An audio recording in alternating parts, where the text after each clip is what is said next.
exercise number 4. كله يقلب على exercise number 4. اوكي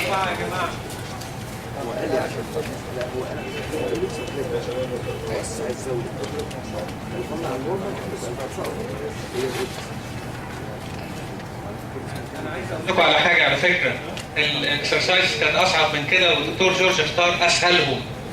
والله العظيم كان في حاجات أصعب من كده، وفي مفاجأة إن احنا يعني خلينا نبروسيد صح. ارسموا الجوينت اورينتيشن لاين، ارسموا الثلاثة سنترز عشان نمشي على كلنا لازم نرسم الخطوات دي، ما تكسلوش. exercise number 4 برضو بنبدأ. أنا يعني هنمشي بسرعة شوية. point center of the head, center of the ankle, mechanical axis, center of the knee. في mechanical axis deviation or not. تمام. نقيس كام؟ 8 متر. 7 موافق. تمام. هنرسم الميكانيكال. next step نرسم الميكانيكال بتاع اتش بون عشان نعرف الديفورمد بون. ارسموا الاورينتيشن لاينز، ارسموا الاورينتيشن لاين.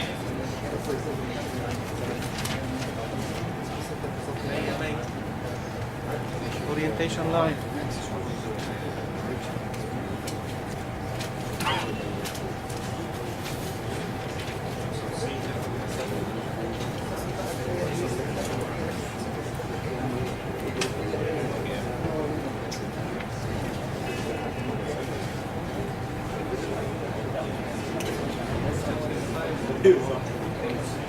هنرسم mechanical axis of the femur. طلع كام الانجل؟ lateral distal femoral angle 97. تمام. يبقى هنعمل ايه؟ نرسم الميكانيكال بتاع الابر سيجمنت لور سيجمنت. الميكانيكال بتاع الابر سيجمنت لور سيجمنت. فين؟ ها وتحت حد رسم؟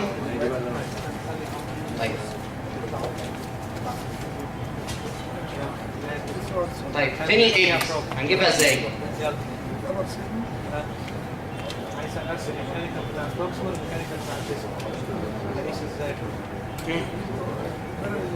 في مشكلة ان التو اكسيسز مش قصاد بعض. تمام. يبقى في عندي دبل ليفل ديفورميتي. تمام. يبقى لازم ارسم الميكانيكال بتاع الميدل سيجمنت. ليه؟ عشان في مشكلة عندي ان التو اكسيسز مش قصاد بعض، فلازم استخدم الثري لاين ميثود.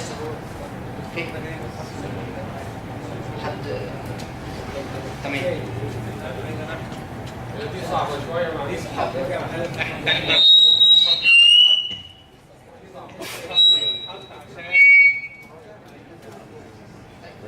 احنا هنرسم الميكانيكال اكسس بتاع الفيمر. طلعت الانجل 98 97. يبقى في مشكلة في الفيمر، فهنرسم الميكانيكال زي ما بنعمل زي اول اكسرسايز. هنرسم الميكانيكال بتاع الابر سيجمنت والميكانيكال بتاع اللور سيجمنت. فلما رسمناهم لقينا ان مفيش بوينت بيتقابلوا فيها.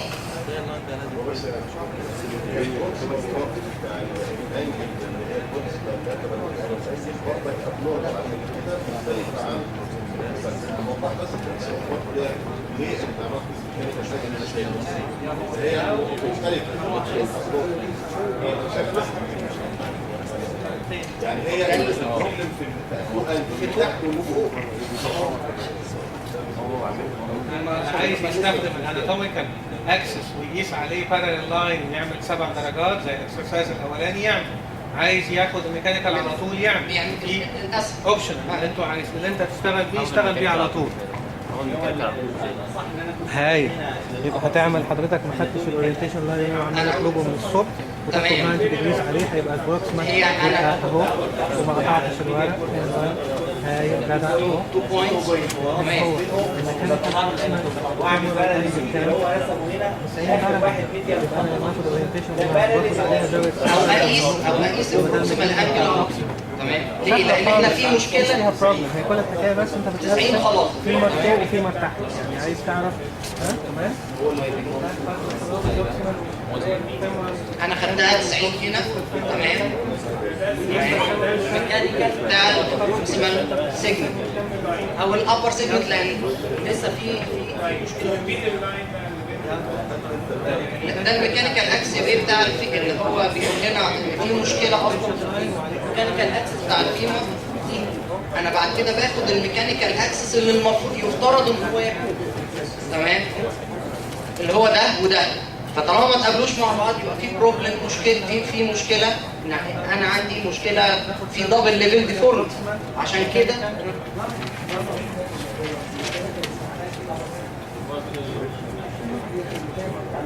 بتاع اللور سيجمنت يا اما نقيسه 90 ديجريز من اللاترال ديستال فيمورال انجل نورمال بتاعها، او نكستند الاكسس بتاع التيبيا تمام. يعني التيبيا هنا نورمال، فاحنا يا اما نكستند الاكسس بتاع التيبيا، ارسم التيبيا وقيسها هتلاقيها نورمال، اكستند اللاين بتاع التيبيا اوكي، ده اسهل طريقه. او تقيس اللاترال ديستال فيمورال انجل تمام، اللي هي الستاندرد بتاعها مثلا تمام. بعد كده تمام مش مفيش ايه، ما تقطعوش بوينت، مفيش ايه يبقى في عندي في مالتي ايبيكال فورم.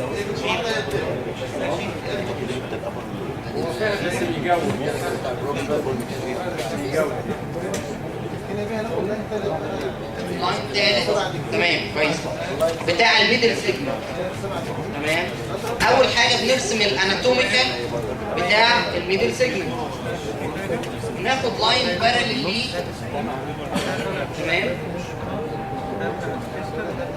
وناخد منه 7 ديجريز لاترال.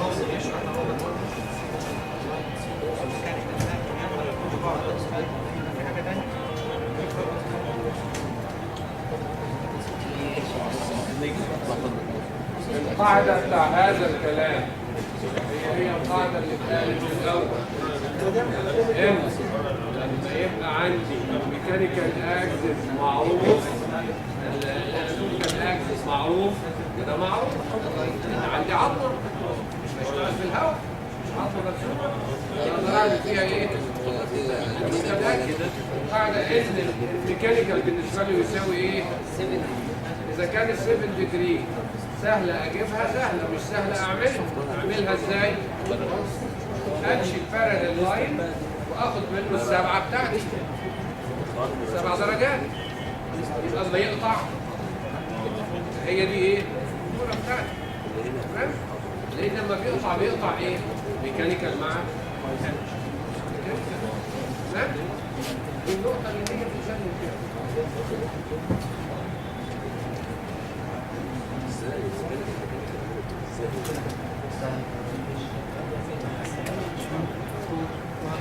فوق اهو بروكسيمال انجل 90 فاحنا ده الميكانيكال بتاع الابر سيجمنت. لا احنا هنجيب دلوقتي، احنا عندنا مالتي ايبيكال يعني الميدل سيجمنت بتاعت الفيمر فيها مشكله، فانا هرسم الميكانيكال بتاع الميدل سيجمنت.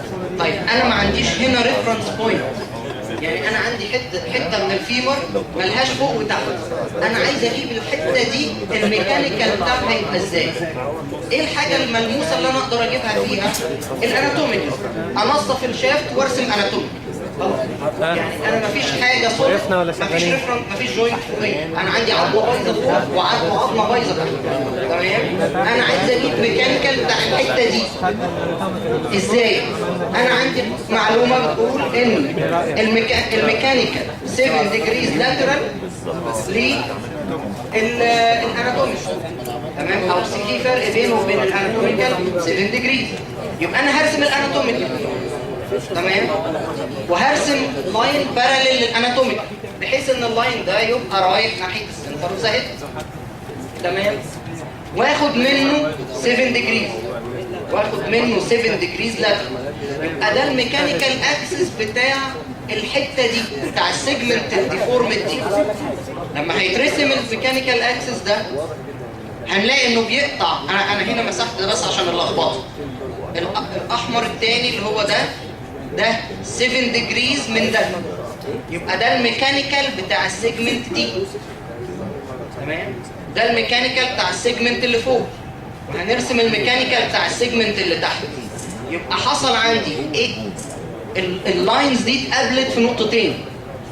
يبقى انا في 2 اي بي سيز هنا، ايبكس 1 وايبكس 2. تمام؟ نعم، لاترال للاناتوميكال. تمام؟ طيب انا ليه بقى يعني الاناتوميكال انا لو خدت منه 7 ديجريز كده انا طالع بره خالص، مش هيقابل الخطوط دي. تمام؟ فانا برسم لاين باراليل ليه. اللاين ده ايه؟ يكون معدي مع الريفرنس بوينت بتاعتنا، بيقطع البوينت بتاع السنتر اوف ذا هيب جوينت.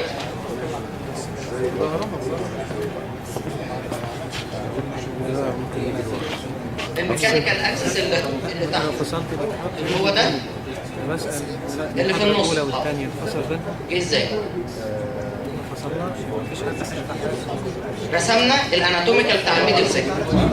تمام؟ خدنا لاين باراليل ليه. تمام؟ هناخد 7 ديجريز من اللاين الجديد. ده الميكانيكال اكسس بتاع الميدل سيجمنت مش الفوقاني. لا ده مش فوق، ده ميكانيكال اكسس بتاع الميدل سيجمنت.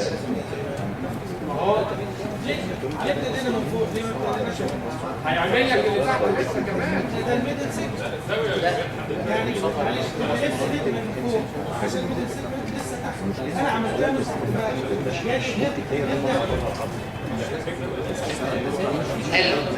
من البوينت بتاعتنا هي بس على الباوربوينت عند الهيد من فوق. يعني اللاين ده بيعدي لحد السنتر اوف ذا هيد. تمام؟ وبناخد بالك هو بيوصل لهيد، هي هنا بس عشان الباوربوينت.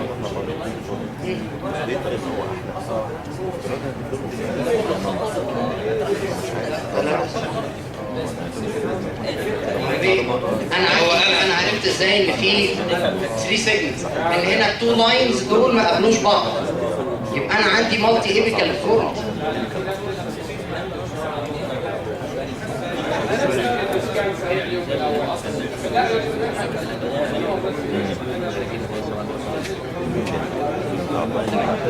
احنا اول حاجه هنقيس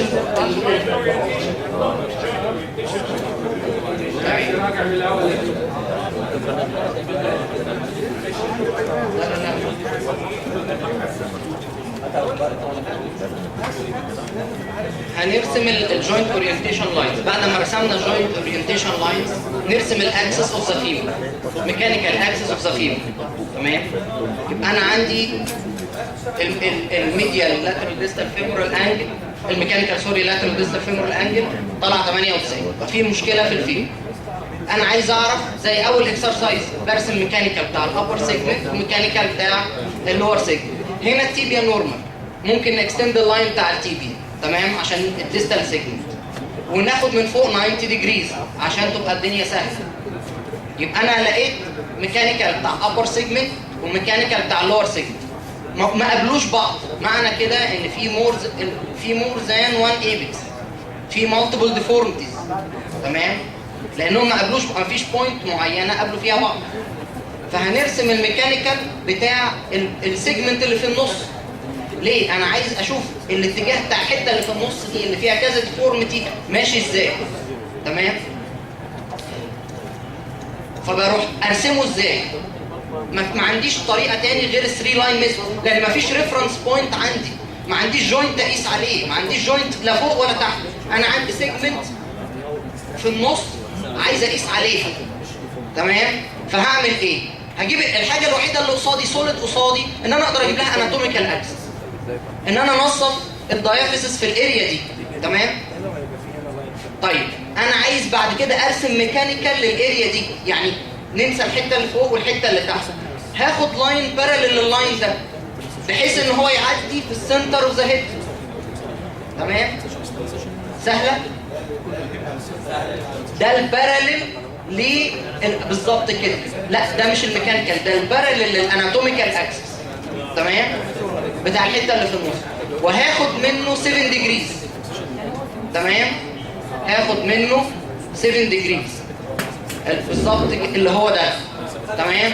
طيب حد قال لي هنا الانجل نازله لتحت، هو يعني هندسيا حتى لو وصلنا لخط فوق اسمح لي اي باراليل لاين، اللاين اللي خده الاخير من اي بوينت عليه، لان هو من هندسيا اي بوينت عليه. بس انا عشان طيب معلش لا مش هتفرق. باراليل انا بس تسهيلا، لان فوق هيبقى في 4 خطوط جايين من فوق، هتبقى صعبه قوي. نعم.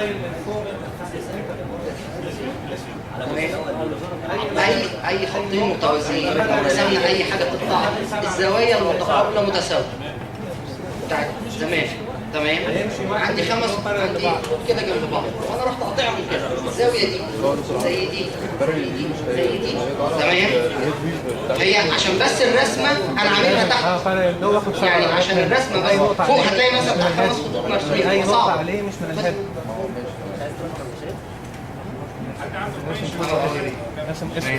بوينتر جنبه يا دكتور محمود اهو معايا. احنا رسمنا الاناتوميكال كذا لاين باراليل ليه. تمام؟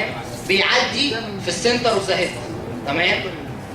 وهناخد 7 ديجريز منه لاترال. يبقى انا ده الخط الاحمر الجديد ده هو الميكانيكال بتاع الميدل سيجمنت.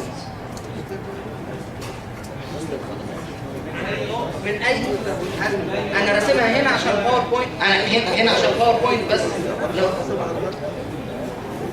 يبقى معدي من السنتر، انا رسمه هنا فوق، هيبقى هنا خطوط كتير قوي. قصدي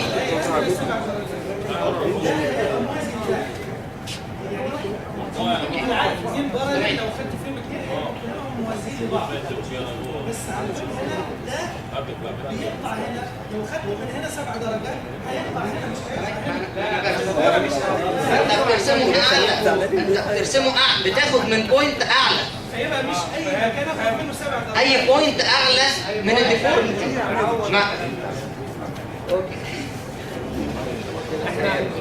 احنا معلش احنا عيبنا ان احنا دكاتره مش مهندسين، يعني ده مش عيب خالص. هي عايزه ترين، الكلام اللي احنا بنقوله ده عايز ترين. اي بوينت. طيب طبعا انا فهمت وجهه نظرك. هي انا باخد من اي بوينت اعلى تقطع الخطين دول. تمام؟ بس انا لو رسمت، حضرتك متخيل ان انا حاطط 1 2 3 4 خطوط ناحيه السنتر وزي ده، هتبقى لخبطه كبيره يعني.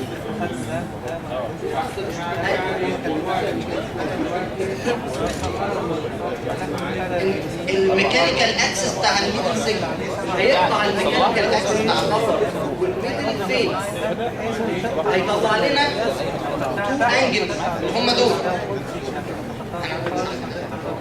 الايبكس ما بين الميكانيكال ده، الميكانيكال الايبكس ما بين الميكانيكال بتاع الفور سيجمنت بتاع الميدل سيجمنت، اداني 2 انجلز كده. انا وصلت ل 2 اي بي سي. نعمل ايه بعد كده؟ هل الاسهل ان انا اشتغل اناتوميكال حاجه زي كده؟ اخد 3 لاينز المره اللي فاتت عملنا اكسرسايز شبهه بس مشينا اناتوميكال، قلنا تسهيلا، فيعني قلنا نغير المره دي نمشي ميكانيكال. لا ما كعبت، لا هي احنا قلنا المره اللي فاتت وصلنا لحد البوينت دي وقلنا خلاص، حتى يعني قال انا عايز من، قلت له لا هنعمل اناتوميكال. فلما اتعملت اناتوميكال كانت الدنيا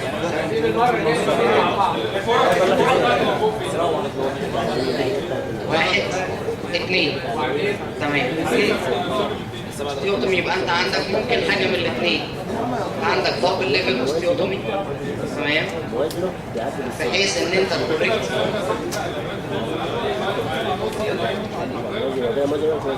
تمام. انت لو ما انت لو غيرت هنا مكان الاوستيوتومي تحت، تمام، وانت عندك ايبكس فوق، فانت هتعمل كاموفلاج ديفورميتي تحت، هتعمل ترانسليشن جامد عشان الجزء اللي فوق انت ما عملتش حسابه. تمام، احنا عشان كده قلنا نوصل بس لحد الايبكس ونقف. يعني احنا عايزين نطلع الايبكس بس، لان احنا عندنا في 3 رولز بتاعت الاوستيوتومي. احنا هنا لو عملنا اوستيوتومي هنا تحت في ايبكس فوق انا مش عامل حسابها، فان كاني بكوركت هنا جزء من الديفورميتي وبعمل كاموفلاج ديفورميتي للابر بارت، لان مش عامل حسابه. انا الهدف ان انا اطلع التو ديفورميتيز، ان انا لما اعمل اوستيوتوميز على التو ليفلز يبقى انا كده بكوركت من غير ما اعمل ترانسليشن او كاموفلاج ديفورميتي. مثلا بالظبط كده. لا هو لو مش مجموع، انا عندي 10 درجات فوق و11 تحت، تمام، فانا هنعمل ايه؟ لو نعمل دبل ليفل اوستيوتومي هنا وهنا، لو عملنا سنجل ليفل اوستيوتومي ايه اللي هيحصل؟ هكوركت من هنا 10 ديجري وهعمل كاموفلاج بالظبط، هيبقى البون اس شيب. تمام، يعني انا لو عملت كوركشن في سنجل ليفل انا خطيت دي، هعمل كاموفلاج للي فوق.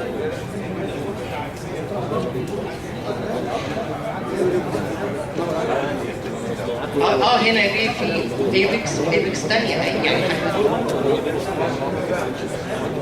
ايوه، يبقى البون شكلها في الاكس راي اس شيب هي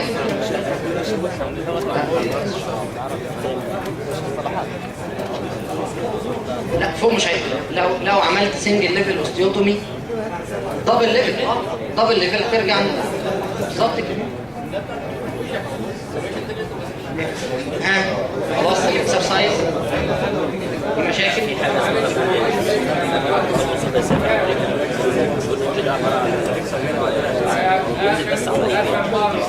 ترسم زي البورد، ترسم على الايباد ترسمها لك هنراجع ده مش عارف الايباد سريعا وعند الحته بتاعه بيكتشر او ميكسنج بتاع ولما تصلح بيقول لك من الفراغ دي هنقولها اخر مره عشان نركز كويس، مش هنتعرف بعد كده بقى غير السنه الجايه قبل ما يسافر طبعا خير، لكن بعد ما يسافر البرنامج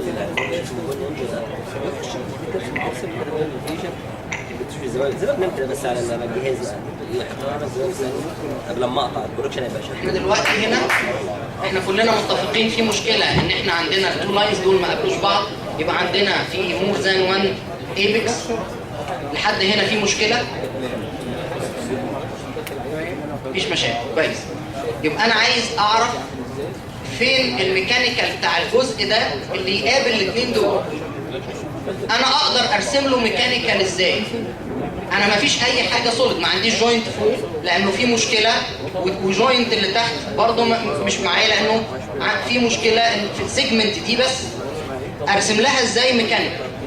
اول حاجه ده الميكانيكال بتاع الابر سيجمنت، معلش نعتبر انه مش موجود، هنركز من اول دلوقتي. هرسم الاناتوميكال بتاع الميدل سيجمنت، تمام، اللي هو ده. هاخد لاين باراليلي رايح ناحيه السنتر اوف ذا هيد، تمام، واخد منه 7 ديجريز لاترال اللي هو ده. يبقى ده عباره عن ايه؟ ده الميكانيكال بتاع الميدل سيجمنت اللي هو الاحمر الاخراني ده، الميكانيكال بتاع الميدل سيجمنت. انا عندي هنا 3 خطوط، الخط الاخضر الثقيل ده اناتوميكال، خط لاين باراليلي اللي هو الاخضر الخفيف شويه، تمام، ده رايح ناحيه السنتر اوف ذا هيد، واخد منه 7 ديجريز ناحيه الني، لاترال ناحيه الني، تمام.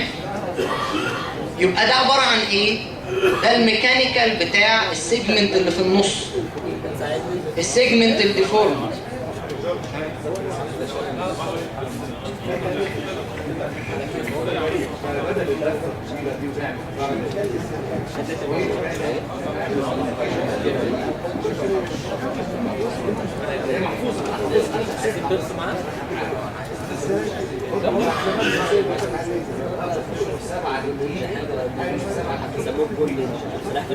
هي بس الهدف ان احنا نستريت الطريقه بس يعني يعني بس عشان هي لو خدنا 7 ديجريز هنا هتقطعهم.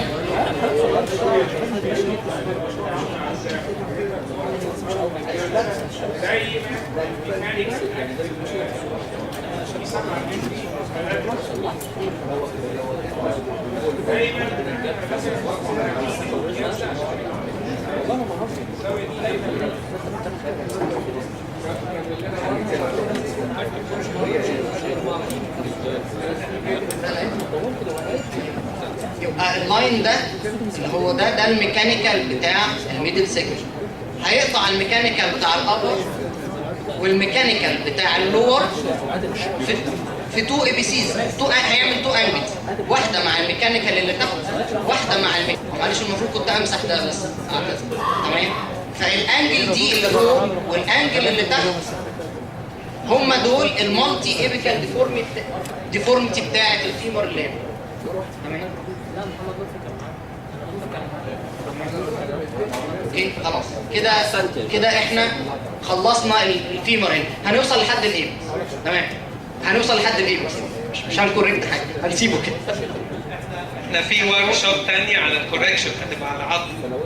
احنا هنوصل لحد بس نعمل بلان النهارده الكوركشن هنبقى نتكلم عليه. ورك شوب ليه علاقه بالبون كوركشن، هيبقى هاندز